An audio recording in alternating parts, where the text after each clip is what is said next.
Okay, इसके बाद जो क्वेश्चन है वो क्वेश्चन पहले है कि राइज ऑफ कैपिलरी बताना है। अब राइज ऑफ कैपिलरी को दो मेथड से बताते हैं, एक है प्रेशर वाला और दूसरा जो मेथड है वो है टेंशन वाला। कैपिलरी ओके, कैपिलरी का मतलब क्या होता है? कैपिलरी का मतलब ये कहता है छोटा सा ट्यूब, समझो मेरा ये ऐसा यहाँ पे लिक्विड रखा हुआ है, यहाँ पे इसका पूरा वाटर भरा हुआ है, और वाटर में मैंने एक छोटा सा ओपन ट्यूब डाल दिया ये, तो इसको कैपिलरी बोल देंगे। ओके, अभी हमने वो वाटर को थोड़ा नीचे लेता हूँ थोड़ा अच्छा बताने के लिए। अब इसी चीज को थोड़ा जूम करके बनाते हैं। ओके, और मेरा ये वाटर है, ये पूरे लेवल पर वाटर था। अब मैंने क्या कि यहाँ पे कैपिलरी को किया, इंटर किया, तो राइस कैसे होगा? पानी ऊपर चले आएगा थोड़ा। ओके, तो यहाँ पूरा पानी था, ये पानी थोड़ा ऊपर चला गया। ओके, तो ये है कैपिलरी। कैपिलरी एक्शन में क्या होता है कि पानी ऊपर चले जाता है, इसी को कैपिलरी एक्शन बोलते हैं कि पानी प्रेशर डिफरेंस की वजह से ऊपर जाता है या फिर टेंशन की वजह से ऊपर जाता है सबसे सेक्शन की तरफ, तो उसको बोलते हैं कैपिलरी डिफरेंस। अब इसमें दो मेथड है इसको प्रूफ करने के लिए। पहला मेथड है प्रेशर वाला, दोनों इजी है, कुछ डिफिकल्ट नहीं है। ओके, अब हम लोग को पहले प्रेशर के हिसाब से समझना है, बर्नौली हम लोग वापस से करने वाले हैं, टेंशन मत लो, थोड़ा फटाफट में कर लूंगा आप लोग। ओके, अलग मेथड में। अब हम लोग को पहले प्रेशर डिफरेंस के हिसाब से समझना है, तो प्रेशर के हिसाब से हम लोग को 4 पॉइंट लेने। देखो हमने कौन से 4 पॉइंट लिया है, तो पहला एक यहाँ पे लेके ए, इसके नीचे यहाँ पे ये लाइन के नीचे हम लोग यहाँ पे लेके बी। ओके, अब ए के सामने हम लोग क्या ले लेंगे? सी ले लेंगे, और नीचे बी के सामने हम लोग डी ले लेंगे पॉइंट। ओके, ये 4 पॉइंट हम लोग ने ले लिए। अब इसको समझाना है, तो प्रेशर के हिसाब से हम लोग को समझाना है कि क्यों ये पानी ऊपर जा रहा है, हम लोग को ये समझाना है। यानी पानी क्यों ऐसा ऊपर राइज हो रहा है, कैपिलरी में क्यों ऊपर जा रहा है पानी। Okay, rise of water in a capillary tube, rise of water in capillary tube due to pressure. पहले हम लोग प्रेशर के हिसाब से समझते हैं। अब देखो क्या होगा कि यहाँ पे पहले समझते हैं कि कैसे राइज ऊपर क्यों जा रहा है। ओके, तो देखो ये ए और सी को पहले देखते हैं। ये दोनों प्रेशर ऑफ ए और pressure of C same pressure होगा। क्यों सेम प्रेशर होगा? ऊपर क्या है? एयर। यहाँ पे भी ऊपर क्या है? एयर। तो दोनों एयर पे, तो एयर का प्रेशर क्या होता है? एटमॉस्फेरिक प्रेशर होता है। तो दोनों एटमॉस्फेरिक प्रेशर पे, इसका मतलब P A is equal to P C होगा। रीजन क्या? ओपन फ्री सरफेस पे ये लोग, या फिर प्रेशर ऑफ एयर या एटमॉस्फेरिक प्रेशर, कुछ भी लिख सकते हो, प्रेशर ऑफ एयर, या फिर due to open surface, open की वजह से। ओके, अब इसके बाद हम लोग क्या करेंगे? ये तो हो गया कि ये दोनों सेम प्रेशर पे। अच्छा, अब ये दोनों को देखो, ये दोनों का प्रेशर भी सेम होगा। अब क्यू प्रेशर सेम होगा, यानी मैं ऐसा बोलूंगा पीसी और पीडी इक्वल होगा। चलो समझते हैं, क्यू पीसी इक्वल टू होगा पीडी। ओके, पीसी और पीडी क्यू इक्वल होगा, समझते हैं। देखो यहाँ पे ये हॉरिजॉन्टल लाइन, ये हॉरिजॉन्टल सरफेस की वजह से क्यू समझा था, ये समझो मैंने एक लाइन में, राइट? इससे मैं यहां से प्रेशर अप्लाई कर रहा हूँ और यहां से भी प्रेशर अप्लाई कर रहा हूँ। ओके, अगर प्रेशर इधर का ज्यादा होगा, इधर साइड का, तो ये ऐसा घूम जाएगा। समझ में आ रहा है? ये सरफेस ऐसा हॉरिजॉन्टल नहीं रहेगा। अगर इधर का ज्यादा होगा तो ऐसा घूम जाएगा इधर साइड। जहां पे प्रेशर ज्यादा होगा, मैं जैसे मैं ऐसा कर रहा हूँ तो मैं ऐसा बैंड हो जाऊंगा, आगे साइड बैंड हो जाऊंगा, पीछे से कोई मारा मैं ऐसी साइड बैंड हो जाऊंगा। क्यों? प्रेशर जो जगह पे ज्यादा होगा वो साइड बैंड होता है। अगर इक्वल है इसका मतलब प्रेशर दोनों साइड क्या है? इक्वल है। तो ना, जब ये सिंपल है ना, और वाटर है, वो वाटर को बैंड होने के लिए कितना प्रेशर लगना होगा, समझ में आ रहा है? तो इसका मतलब ये दोनों का प्रेशर क्या है? इक्वल है। तो मैं ऐसा लिखूंगा क्यों, बिकॉज फ्लैट सरफेस, ऐसा रीजन लिख देता हूँ मैं कि flat surface, surface of water, वो शो कर रहा है कि इन लोग का प्रेशर क्या होगा? इक्वल है। तो समझिए मुझे, देखो ए और सी बराबर है और सी और डी बराबर, इसका मतलब ये तीनों बराबर हो गए। देखो सी के बराबर ए है और सी डी के बराबर है, इसका मतलब क्या हो जाएगा? P A is equal to P C equal to P D, यानी तीनों का प्रेशर क्या हो गया? इक्वल हो गया। एकदम सिंपल। समझा कैसे किया ये? इतना इतना समझना मस्त। 2 मार्क्स का ही क्वेश्चन है, बट थोड़ा समझ के करना है, थोड़ा सा दिमाग लगता है, वो डेरिवेशन नहीं, दिमाग ज्यादा है। ओके, अब एक लास्ट इधर की बात करते हैं। क्या हुआ? हाँ, बी बाकी है। क्या? इसके ऊपर, बट दोनों ये सरफेस लेवल चेंज नहीं हो रहा है ना, समझ में आ रहा है? चलो अभी देखो यहाँ पे ये कैसी कर्व बनी है, ऐसा बना हुआ है, इसका मतलब प्रेशर इधर ज्यादा होगा, समझ में आ रहा है? प्रेशर ऊपर ज्यादा है जब भी ऐसा हो रहा है ना, मैं प्रेशर ज्यादा जहां पे रखूंगा, कुछ है क्या मेरे पास? ये समझो ये बुक है, ये बुक है, देखो ये बुक है, मैं प्रेशर ऐसा रखूंगा जब भी ऐसा कॉन्केव बनेगा ना, अगर प्रेशर इधर साइड ज्यादा होगा तो ऐसा बनेगा, जिधर साइड ऐसा कॉन्केव सरफेस बन रहा है उधर साइड प्रेशर ज्यादा है, समझ में आ रहा है? इसका मतलब प्रेशर कहाँ पे ज्यादा है, ए पे प्रेशर ज्यादा है और बी पे प्रेशर कम है, समझ में आया? अपना लॉजिक मत लगाओ, सोच एकदम सिंपल है, अगर कॉन्केव है तो वहां पे प्रेशर ज्यादा होगा, सिंपल। तो कॉन्केव इधर है, इसका मतलब ए का प्रेशर ज्यादा, तो मैं लिख सकता हूँ, क्या लिख सकता हूँ, यहाँ पे लिखता हूँ, चलो कि पी ऑफ ए का प्रेशर ज्यादा है किससे, बी से, is greater than P of B, simple, एकदम सिंपल, हो गया ये। अब देखो पानी कहाँ से अंदर जाने वाला है, यहाँ डी से अंदर जाने वाला है और इधर साइड से अंदर जाने वाला है, तो देखो मेरा ए कितना है, किसके बराबर है, पीसी के भी बराबर है, पीडी के भी बराबर है, तो ए की जगह मैं क्या लिख देता हूँ, डी लिख देता हूँ, चलेगा? क्यों लिखता हूँ, क्योंकि मुझे बताना है कि पानी ऊपर क्यों जा रहा है, तो पानी ऊपर क्यों जाएगा, देखो इधर साइड अगर प्रेशर मैं ज्यादा करूं और इधर साइड भी प्रेशर ऐसा ज्यादा करूं तो पानी क्या होगा, ऊपर जाएगा, समझ में आ रहा है? तो मुझे बताना है कि डी में प्रेशर ज्यादा है इधर से, इस वजह से पानी इधर से इधर आ रहा है, तो मैंने यहाँ पे यही प्रूफ कर दिया, देखो डी पे क्या है, प्रेशर ज्यादा है, तो डी पे प्रेशर ज्यादा है, दोनों जगह प्रेशर ज्यादा है, इसकी वजह से पानी क्या हो रहा है, ऊपर जा रहा है, हो गया, बस ये प्रूफ करना है, समझा? देयरफॉर क्या होगा, कैपिलरी में वाटर राइज होगा, ऐसा तुम लोग लिखोगे।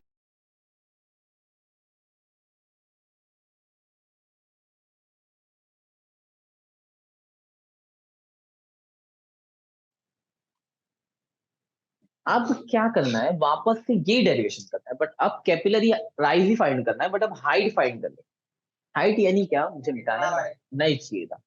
हाँ, ये जो अपनी वो थी उसमें कैपिलरी को जब मैंने इमर्स किया तो यहाँ पे क्या हुआ, वाटर ऐसा राइज हो गया, तो ये जो वाटर राइज हुआ, ये सबने यहाँ तक पहले वाटर था, तो अब ये कितना राइज हुआ, ये जो हाइट है ना एच, वो मुझे पता करनी है, ओके?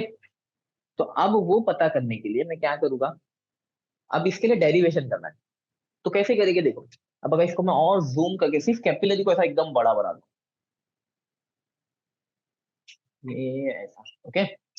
तो अब इसमें पानी जो ऊपर आ रहा है ना, तो अब वो कैसे निकालेंगे हम लोग, तो देखो यहाँ पे थीटा आएगा, यहाँ पे एक ये एंगल आएगा और ये पूरा सरकमफ्रेंस पे रहेगा, तो एक होता है साइन थीटा और एक होता है कॉस थीटा, तो ये वाला जो होगा ऊपर वाला, ये हो जाएगा कॉस थीटा, और इसको टेंशन देखो, ये टी है मेरी, ये टेंशन है, सरफेस टेंशन की वजह से ये अंदर टेंशन इधर खींचे जा रही है, ये इधर, और यहाँ पे भी टेंशन कहाँ पे लग रही है, यहाँ पे, तो पानी जो राइज होगा वो यहाँ पे इसको दो पार्ट में डिवाइड करेगी, ये वाला होगा टी साइन थीटा और ये वाला हो जाएगा टी कॉस थीटा, ओके?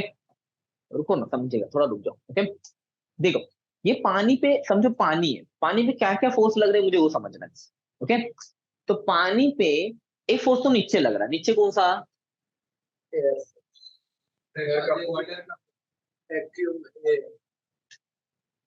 नीचे कौन सा फोर्स लगेगा, एम जी, वेट लगेगा ना उसका, वेट जो रहेगा, वेट उसका वेट जो होगा वो एम जी रहेगा, ओके? तो पहले वेट का फोर्स नीचे लगेगा, यानी फोर्स पहला मैंने निकाला, तो फोर्स कितना रहेगा उसका, एम जी, आदेशी फोर्स है ना, आदेशी फोर्स है, देसी उद्देश्य उससे फर्क ही नहीं पड़ता उसको, एमजी उसका वेट होने की वजह से, जितना मास होगा उतना उसका वेट होगा, ग्रेविटी उसको खींच रही है, इसमें ऐसी अदेशी आता ही नहीं है, कोई सी अदेशी ये टेंशन वाले में आने वाला है, ओके? तो ये तो एक है, इसको साइड में रख देता हूँ, या फिर इसको पहले सॉल्व करो, चलो पहले इसको ही सॉल्व करते हैं। अभी लो चाहिए कि एम जी है, बट ये मास को फिर मैं ऐसा डायरेक्ट नहीं लिखता हूँ, मास को कैसे चेंज करते हैं हम लोग, तो मास को वापस से यहाँ पे साइड में सॉल्व करता हूँ, डेंसिटी क्या होती है, density is equal to mass upon volume, बार बार वही कर रहे तो ध्यान में रख लो कि यही आ रहा है, तो डेंसिटी की जगह रो, मास की जगह एम, और वी, ये वी को इधर दूंगा तो rho V is equal to mass, तो मुझे मास मिल गया। अच्छा बट v को भी चेंज कर सकता हूँ मैं। वॉल्यूम, ये सिलेंडर के जैसा लग रहा है, तो वॉल्यूम ऑफ अ सिलेंडर क्या होती है? नहीं, वो सरकमफ्रेंस ऑफ सर्कल होता है। वॉल्यूम ऑफ सिलेंडर क्या होती है?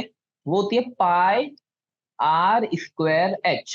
तो ये हो गया मास, तो मास की जगह पे मैं सब डाल सकता हूँ, उसको डाल देते हैं F is equal to M की जगह rho pi R square H. ये इसको नंबर वन इक्वेशन, और जी भी भूल गया मैं, जी भी आएगा। तो ये नंबर वन इक्वेशन, ओके। ये एक हो गया। अब दूसरा करने का, दूसरा और सिंपल, ये चीज समझ में आना चाहिए। देखो टेंशन जो है ना, ये ऊपर क्यों जा रहा है? नीचे तो mg का फोर्स है, तो नीचे जाना चाहिए, ये ऊपर क्यों जा रहा है? टेंशन की वजह से। यहाँ पे कोहेसिव और अधेसिव फोर्स आता है। ये अधेसिव फोर्स जो वॉल का है ना, गिलास ऑफ वाटर, उसका अधेसिव फोर्स इसको अंदर खींच रहा है, समझा? तो उसकी वजह से ये ऊपर जा रहा है, ओके। तो अब क्या होगा, ये ऊपर जाने की वजह से ये ऊपर जाएगा, तो ऊपर कौन खींच रहा है? देखो अंदर की बात नहीं करेगी, क्योंकि अंदर तो वॉल रोक रही है ना, अंदर तो जा नहीं रहा है, वाटर अंदर कैसे जाएगा? गिलास है ना, तो ऊपर ही जाएगा। तो ऊपर क्या है? T cos theta. और ये टी कॉस थीटा जो फोर्स है, टेंशन इंटू कॉस थीटा, अब ये फोर्स कहां पे लगेगा? तो ये पूरे सरकमफ्रेंस पे लगेगा। तो अब वहां पे 2 पाई आ रहा है, तो इस पे जो फोर्स लगेगा वो क्या हो जाएगा? वो ऊपर साइड वाला फोर्स। ये ऐसा लिख दो, ये पहले वाले को लिखो downward force, downward force due to gravity. क्या हो रहा है? Okay, downward force due to gravity, reason भी लिख दो, ड्यू टू ग्रेविटी, ओके। और ये टेंशन की वजह से यहाँ पे लिख दो अपवर्ड फोर्स। अच्छे से डेरिवेशन करते हैं ना, तो ऐसा लिखना पड़ता है, upward force due to surface tension, okay. तो अपवर्ड फोर्स और डाउनवर्ड फोर्स दोनों इक्वल होना चाहिए, अगर उसको ऐसा फ्लैट रहना चाहिए तो। समझ में आ रहा है? ये फ्लैट कब होगा? जब ऊपर वाला और नीचे वाला सेम होंगे। अभी हम लोग फ्लैट क्यों है? क्यों ऐसे खड़े हम लोग, ना ऊपर जा रहे ना नीचे जा रहे? क्योंकि अपना जो ग्रेविटी जितना खींच रही है, उतनी ये वॉल अपने पे रिएक्शन लगा रही है। अगर ग्रेविटी ज्यादा खींच लेगी तो नीचे गड्ढा हो जाएगा, हम लोग अंदर घुस जाएंगे। और अगर ऊपर से ज्यादा हो जाएगा नॉर्मल रिएक्शन, तो उड़ने लगेंगे हम लोग हवा में, ओके। तो अपवर्ड फोर्स और डाउनवर्ड फोर्स इक्वल होना चाहिए। ऊपर क्यों जा रहा है? क्योंकि इक्वल नहीं है। बट हम लोग ऐसा लिखे कि अपवर्ड फोर्स और डाउनवर्ड फोर्स इक्वल होना चाहिए। तो अपवर्ड फोर्स क्या होगा? ये टी कॉस थीटा, तो ये T cos theta into circumference, पूरे सरकमफ्रेंस पे लग रहा है ना, एक पे जगह पे नहीं लग रहा है। सरकमफ्रेंस क्या होता है? 2 pi are. Force into displacement होता है ना जनरली, तो फोर्स मेरा क्या है? टी कॉस थीटा, चलेगा। तो T cos theta into 2 pi R, गलत बोला मैंने। तो क्या होगा? ये इसका फोर्स लगेगा, अपवर्ड फोर्स होगा। अब ये दोनों इक्वल हो जाएंगे, तो इक्वल कर देते हैं। ऐसा लिख दो, upward force equals to downward force, okay. अब क्या होगा? अपवर्ड फोर्स कितना है मेरा? वो है T cos theta into 2 pi R is equal to downward force कितना है मेरा? Rho pi R square H G. तो अब कट करते हैं, ये पाई आर कैंसल, यहाँ पाई और एक आर कैंसल। और कुछ है जो सिमिलर है? नहीं, और कुछ भी सिमिलर नहीं। तो अब अगर टेंशन निकालनी है तो ये दोनों को उधर लेके जाओ, अगर हाइट निकालनी है तो ये दोनों को इधर लेके जाओ। पहले मैं हाइट निकालता हूँ, पहले मैं एच निकालता हूँ, क्यों? क्योंकि कैपिलरी राइज फाइंड करना है ना, यानी एच निकालना है। तो क्या करूंगा मैं? यहाँ पे आ जाएगा 2 t cos थीटा, और ये फॉर्मूले यूज होने वाले हैं पेपर, यानी न्यूमेरिकल में, अपॉन में रो आर एच जी, रो आर एच जी। एक आर कटा ना, अच्छा सॉरी, एच फाइंड करना, तो एच नहीं आएगा, ओके। तो ये हो गया मेरा, क्या निकाला मैंने? एच की वैल्यू निकाला। अगर सब लोग मुझे टी निकालना है ना, टी, तो टी भी निकाल सकते हैं। टी कैसे निकलेगा? अगर ये दोनों को मैं उधर लेके जाऊं, तो ये रहेगा रो आर एच जी, और अपॉन में 2 cos थीटा, 2 cos थीटा। तो दोनों में सकते हैं हम लोग, टेंशन भी निकाल सकते हैं, थीटा भी निकाल सकते हैं। अगर निकालना है तो इसको इधर ले लो, इसको इधर ले लो, और एच की वैल्यू भी निकाल सकते हैं, ओके। इसके बाद देखो फ्लो जो होते हैं, अब ये हो गया। अब फ्लूइड इन मोशन के बारे में पढ़ना है, जब फ्लूइड घूम रहे हैं भैया, यहाँ से वहां जा रहे हैं, अब ये न्यू पार्ट चालू है, ओके। तो फ्लूइड इन मोशन में सबसे पहला जो टॉपिक आता है, वो कुछ आते हैं कि स्ट्रीम लाइन फ्लो क्या होता है और टर्बुलेंट फ्लो क्या होता है। बहुत इंपॉर्टेंट टॉपिक है। इसका डिफरेंस आ सकता है, मैंने गलती से शायद पेपर में नहीं डाला इसका, तो तुम लोग क्वेश्चन लिख लो, difference between streamline flow and turbulent flow. Textbook में है बट फिर भी, ओके, वो पेपर में होना चाहिए था। मैंने बाद में वो पेपर को एडिट किया, बट फिर प्रिंट ले लिया था मैंने, तो स्ट्रीम लाइन फ्लो और टर्बुलेंट फ्लो क्या होता है? स्ट्रीम लाइन फ्लो में मॉलिक्यूल जो होते हैं वो एक सीधी लाइन में जा रही है। समझाने के लिए मैंने पानी नल चालू किया, एकदम सिंपल। ये ऐसे मेरे मॉलिक्यूल जा रहे हैं, वो एक दूसरे को इंटरसेक्ट नहीं करते, उसकी जो फ्लो लाइन होती है वो एक दूसरे को इंटरसेक्ट नहीं करती, एक दूसरे को कट नहीं करती है, लोग सीधा जाते रहते हैं। समझ में आ रहा है? जबकि टर्बुलेंट फ्लो क्या होता है, उसमें पानी ऐसे कुछ स्ट्रीम लाइन ऐसे घूम रही है, कुछ ऐसे घूम रही है, कुछ ऐसे घूम रही है, कुछ ऐसे घूम रही है, ऐसे अलग अलग घूमते रहते हैं। ओके, उसमें स्ट्रीम लाइन एक दूसरे को कट कर सकते हैं। स्ट्रीम लाइन यानी फ्लो होने की लाइन, यानी वाटर जो लाइन में फ्लो हो रहा है वो एक एक, अगर एक एक वाटर को करोड़ों मॉलिक्यूल ऐसे फ्लो हो रहे हैं ना, तो एक एक की लाइन अगर मैं देखूं तो वो stream line. Okay, turbulent flow जो होता है ना वो बहुत फास्ट आता है जनरली। तुमको समझाने के लिए, वो जो डैम का पानी गिर रहा है उसको वो टर्बुलेंट फ्लो में आता है, उसको स्ट्रीम लाइन में बनाना पड़ता है। क्यों पता है? क्योंकि टर्बुलेंट फ्लो में यहाँ पे लॉस हो जाता है इसके एनर्जी, जबकि स्ट्रीम लाइन फ्लो में एनर्जी लॉस नहीं होती। मुझे वाटर का प्रेशर चाहिए ना नीचे जाके, कि वाटर उसको घुमा सके, टर्बाइन को स्पीड चाहिए, स्टीम टर्बुलेंट फ्लो में ये स्पीड चले जाती है। ओके, तो उन लोग उसको स्टीम लाइन यानी उन लोग ये टर्बुलेंट फ्लो को इसमें कन्वर्ट करते हैं। उसके लिए उन लोग वो पैसेज बनाते हैं, ऐसा बनाते हैं कि इतनी स्पीड में जा सके, इतनी स्पीड में जा सके वो टर्बुलेंट फ्लो में ना हो। हाँ, हाँ, टर्बुलेंट फ्लो में पानी घूमते रहता है, खुद ही वो एनर्जी ऐसी लॉस कर देता है। स्ट्रीम लाइन फ्लो में पानी एकदम कंटिन्यूस आराम से चल रहा है। कभी नल होता है जो एकदम आराम से चालू किया, आराम से नॉर्मल चला, एकदम अचानक फड़फड़ करके पानी आता है एकदम, उसको बोलते हैं टर्बुलेंट फ्लो।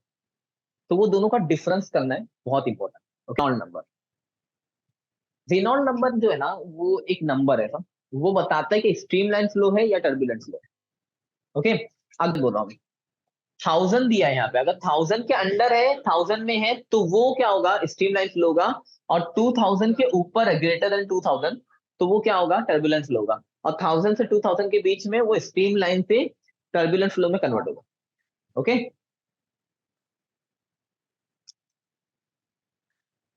ओके।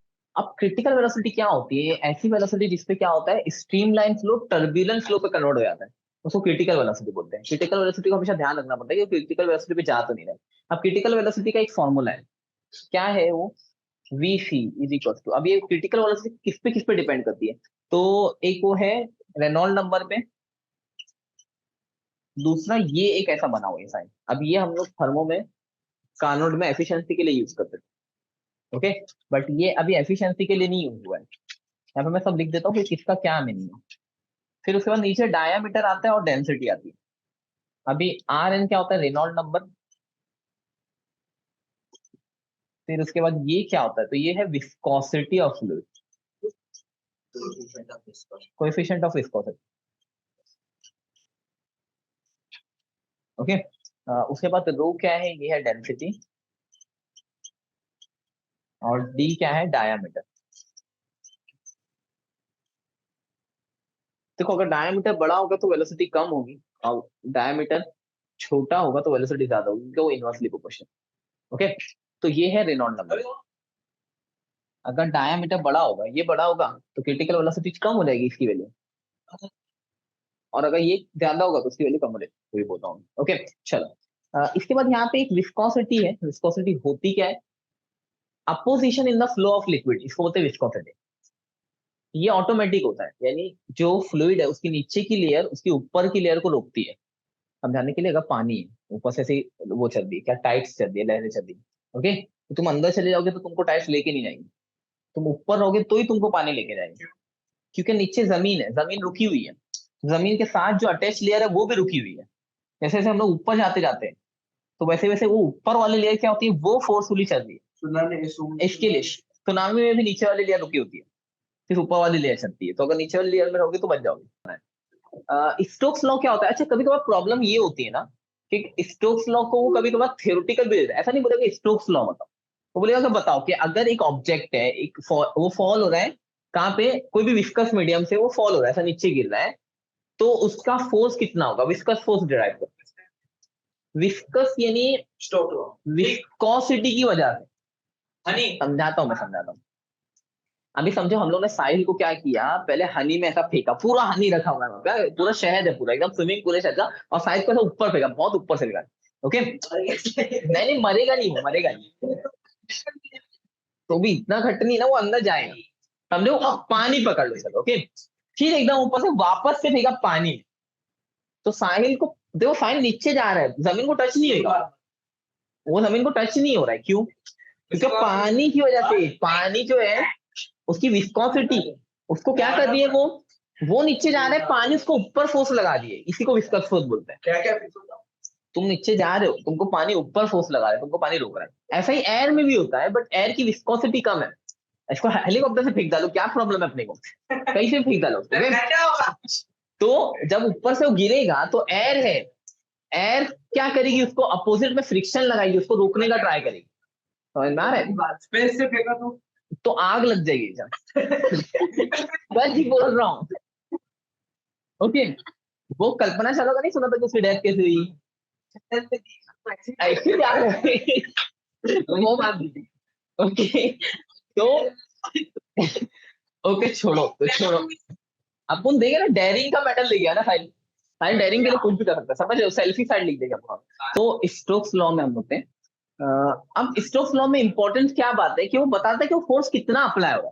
वो फोर्स कम भी होना चाहिए, ज्यादा भी होना, या फिर फोर्स अगर ज्यादा है तो क्या होना चाहिए कि ऐसी चीज होना चाहिए जो उसको रोक सके। अब जब मैं ऊपर से गिरो तो पानी में गिरो, क्योंकि पानी में फोर्स ज्यादा होगा बट वो तुमको हार्म नहीं करेगा।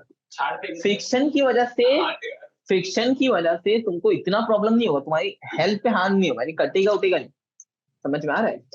तो इसके लिए ऐसी चीज पे गिरो जहां पर फ्रिक्शन ना हो, समझो।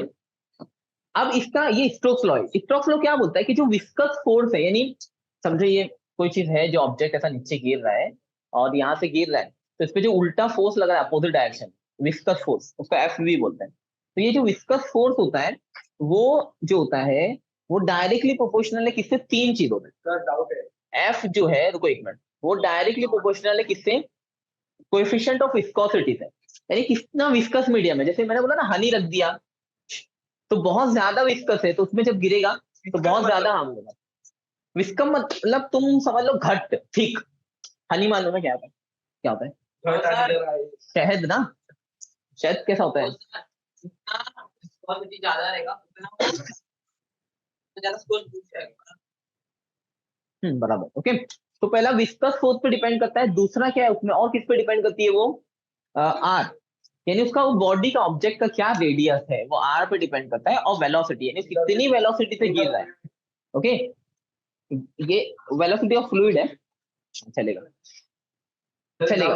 वो जो फ्लूइड अपोजिट में काम कर रहा है उसकी वेलोसिटी कितनी है? ऊपर से डायरेक्ट टेम्पलर पे गिरा एकदम ऊपर से, तो एक मिनट, अभी फ्लूइड पे ना, तो इसको बोलते हैं विस्कस फोर्स, और इसका स्टेटमेंट भी याद रखना है।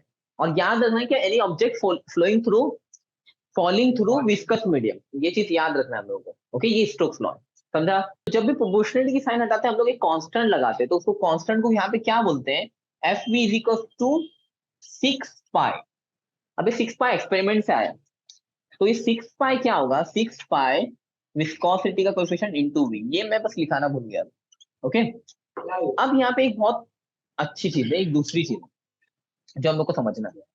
ये विस्कस फोर्स का फॉर्मूला है, ये विस्कस फोर्स इतना लिखा था हम लोगों ने, बट प्रोपोर्शनल की साइन हटाते तो इक्वल की साइन लगाते हैं और यहाँ पे 6 पाई लगाते हैं। ओके, तो ये हम लोगों ने नहीं लगाया था, इसलिए लिख लो। ओके, चलो। वेलोसिटी यानी क्या होती है बताता हूँ मैं।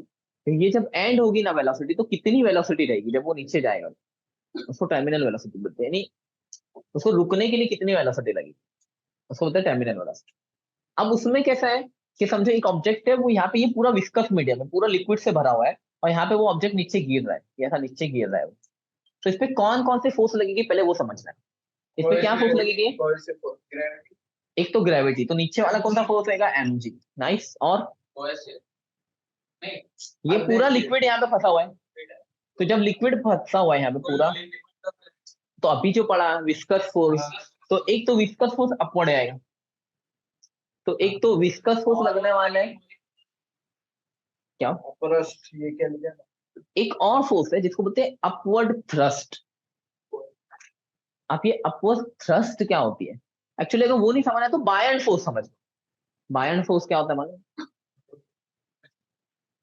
नहीं, आर्किमिडीज प्रिंसिपल, आर्किमिडीज पता है क्या होता है? कोई भी चीज फ्लोट होती है, क्या होता है उसमें? फ्लोट होता है वो तो पता है, बट क्या है, क्या चीज वो? आर्किमिडीज प्रिंसिपल क्या है, कुछ आइडिया? नहीं, आर्किमिडीज ने बनाया। ओके। वो प्रिंसिपल बोलता है कि हम जितना, जितनी पानी की वॉल्यूम को डिस्प्लेस करते हैं, यानी जितना पानी को हटाएंगे हम लोग, उतना ज्यादा हम लोग को ऊपर साइड फोर्स प्रोवाइड होगा, उसी को बायन फोर्स बोलते हैं। मतलब कि अगर तुम ऐसे गिर गए तो तुम डूब जाओगे, बट तुम एक लकड़ी का वो लेके जाओगे तो तुम उस पे प्लैंक जाओगे, उस पे जाओगे तो तुम नहीं डूबोगे। क्यों? क्योंकि लकड़ी का वो एरिया ज्यादा है, तो पानी को ज्यादा हटाएगा। जितने वेट का पानी हटाएगा उतना पानी उस पे ऊपर साइड वेट लगाएगा। उस पे शिप्स वगैरह बनती है, एरोप्लेन वगैरह भी उसी पे काम करते हैं, आर्किमिडीज प्रिंसिपल। क्योंकि एयर भी एज अ फ्लूइड ही है। ओके ओके, इसलिए चलो, तो अब इस पे बायएंड फोर्स भी एक्ट करने वाला है। तो इसमें 3 फोर्स एक्ट करने वाले, एक नीचे। अच्छा, ये नीचे वाले फोर्स को ये दोनों फोर्स बैलेंस करेंगे। ये एक को बोलता हूं मैं एफ वी, वी यानी विस्कस फोर्स। एक को बोल देता हूँ बायएंड फोर्स के लिए एफ बी यूज करो। और लास्ट वाला क्या हो गया, एम जी, इसका वेट। ओके, तो ऐसा लिखना पड़ेगा क्या, upward force is equal to downward force. Okay, चलो आगे बढ़ते हैं। अपवर्ड फोर्स में दो है, एक है एफ वी प्लस एक है एफ बी, और इसी को डाउनवर्ड फोर्स यानी क्या, एम जी। सिंपल। अभी बायएंड फोर्स को मुझे थोड़ा समझाना पड़ेगा, बट पहले हम लोग अब ये लिख दे रहे, विस्कस फोर्स क्या है मेरा, 6 pi n r we plus buoyant force को थोड़ा रोक के रखते हैं। अभी एम जी है ना यहाँ पे, तो एम जी में फिर मास को कन्वर्ट करना पड़ेगा, तो बार बार याद ही कर लो उसको, मास को कैसे कन्वर्ट कर दें। तो वापस से डेंसिटी क्या, mass upon volume, direct M upon V लिखता हूँ। तो डेंसिटी की जगह rho into V is equal to क्या रहेगा, मास हो जाएगा। तो मास की जगह मैं क्या लिख सकता हूँ, रो इंटू वी लिख सकता हूँ। तो मास की जगह मैं लिखूंगा रो इंटू वी इंटू जी। ये क्या हो गया, ये अपना एम जी यानी डाउनवर्ड फोर्स हो गया। और ये जो देखो, दो फोर्स है ना, ये अपवर्ड, ये जो है ये बायएंड फोर्स है। ये मास जो है वो ऑब्जेक्ट का है, राइट। बायएंड फोर्स जो होता है वो किसकी वजह से लगता है, वाटर की वजह से, या जो भी लिक्विड है उसकी वजह से लगता है। तो उसका मास कितना डिस्प्लेस लगा उसकी वजह से लगता है। तो उस फोर्स का भी एग्जांपल सेम ही रहेगा, यानी यही रहेगा, वो भी एमजी रहता है। समझ में आ रहा है, जितना पानी का वेट हटेगा उतना ही वो ऊपर साइड फोर्स लगाएगा। तो बायएंड फोर्स भी एमजी होता है, बट वहां पे मास ऑफ वाटर आएगा। यहाँ पे मास ऑफ ये बॉब है, जो भी ऑब्जेक्ट है वो फॉल हो रहा है, यहाँ पे ये वाला मास है, इसका मास है। समझ में आ रहा है, जबकि वहां पे मास किसका आएगा, वाटर का है। तो अब वहां पे क्या करेंगे, वो भी सेम लिखूंगा मैं, बट रो वी जी की जगह सिग्मा, ऐसा सिग्मा यूज करते हैं, सिग्मा वी जी ऐसा लिखे। समझ गया।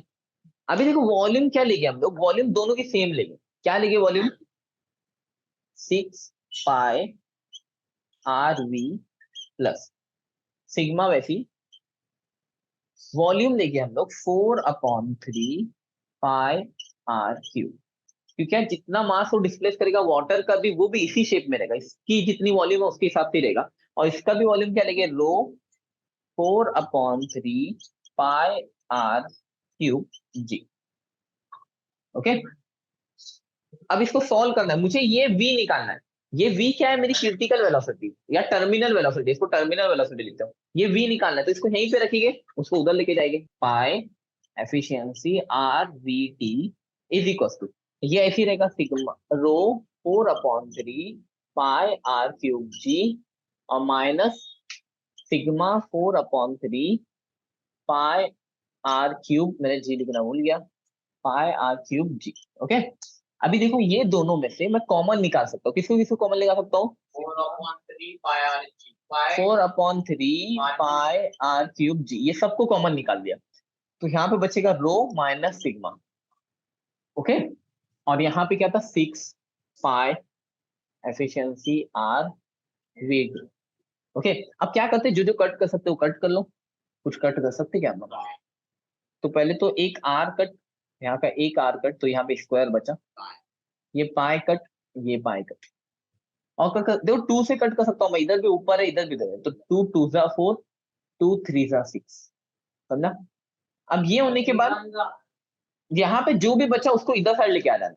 तो क्या होगा देख, यहाँ पे पहले 3 बचा था, तो 3 को मैं इधर साइड लेके जाऊंगा, ये 2 ऐसे ही रहेगा, ये 3 इधर था, इधर जाऊंगा डिवीजन में, तो 3 के साथ मल्टीप्लाई होगा, तो 2/9 हो जाएगा।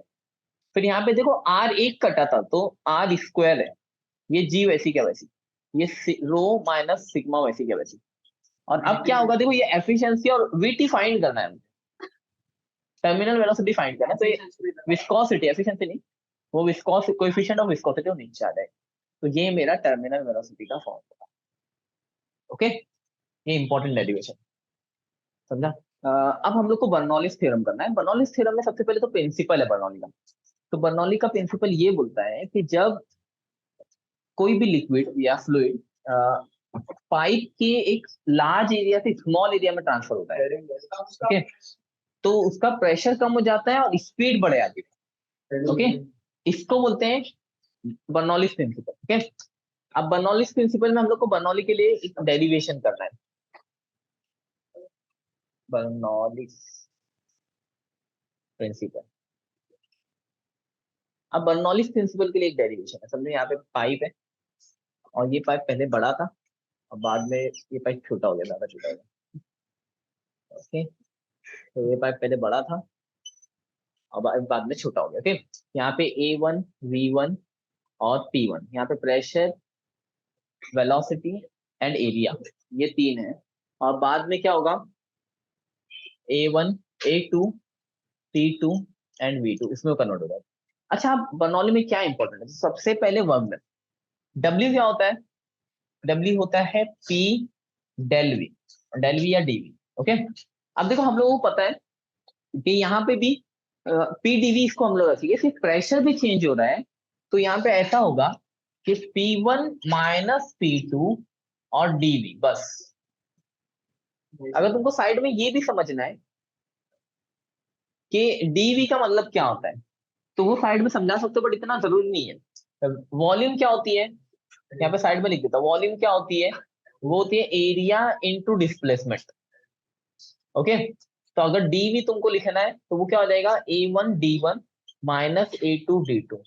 बट ये नेसेसरी नहीं है इतना दिखाना, तो डायरेक्ट मैं ऐसा लिख देता हूँ कि W is equal to P1 minus P2 D। Simple, मतलब चलो किस चीज का क्या किया, मतलब क्यों ऐसे किया? वर्क डन क्या होता है, प्रेशर, PdV होता है वर्क डन। थर्मो सब में तो पढ़ा है, KTG में, थर्मो में। ओके, तो वर्क डन क्या होता है, PdV। P भी मगर चेंज हो रहा है तो P1 माइनस P2 लिख दूंगा और dV को वैसे के वैसे रखूंगा, सिंपल। ओके, आगे बढ़ते हैं। तो ये एक वर्क डन होगा।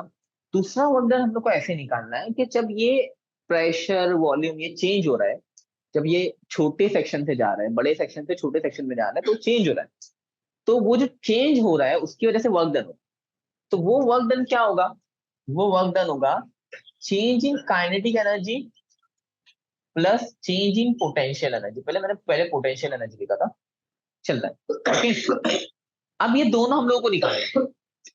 अब इसको निकालने के लिए कैसे इजी चीज है, तो पहले चेंज इन पोटेंशियल एनर्जी निकालते हैं। चेंज इन पोटेंशियल एनर्जी वो क्या होता है, पोटेंशियल एनर्जी क्या होती है, तो वो निकालने के लिए पहले पोटेंशियल एनर्जी को समझते हैं। पोटेंशियल एनर्जी होती है mgh।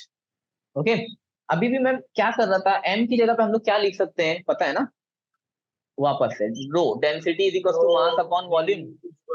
तो m की जगह पे क्या लिख सकते हैं, रो इंटू वी।